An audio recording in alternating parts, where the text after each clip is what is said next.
एक मुद्दा या ठिकाणी आला की बाबा तुम्ही मुख्यमंत्री बळीराजा शेतपाळण रस्ता योजना घोषित केली पण याला निधी नाही दिला। खरं म्हणजे अतिशय उत्तम योजना आहे।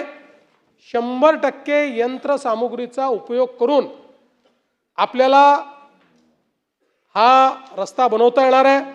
याकरता गौण खनिजावर स्वामित्व शुल्क आपण माफ केलेलं आहे आणि मुर्मीकरणाकरता 15 लाख रुपये त्या ठिकाणी आपण प्रति किलोमीटर दिले आहेत। आमदार जे आहेत स्थानिक त्यांच्याच अध्यक्षतेखाली समित्या त्या ठिकाणी निर्माण करतो आहोत आपण।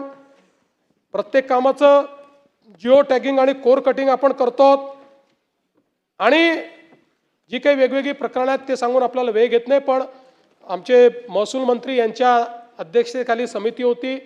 सगळ्यांनी खूप मेहनत करून चांगली योजना तयार केली आहे आणि याकरता 1000 कोटी रुपये आपण राखून ठेवलेले आहेत बजेटमध्ये आणि जेवढे लागत जातील तेवढे पैसे आपण देऊ। कारण शेतपाळण रस्ते हा सगळ्या शेतकऱ्यांकरता आणि ग्रामीण भागाकरता एक महत्त्वाचा विषय आहे आणि आपली जुनी योजना जी कन्व्हर्जन्सची आहे ज्याच्यामध्ये नरेगा म्हणजे आता जी रामजी ती चालूच राहणार आहे, ती काही आपण बंद करणार नाही आहोत, पण या योजनेमुळे अत्यंत वेगाने आपल्याला हे काम करता येईल।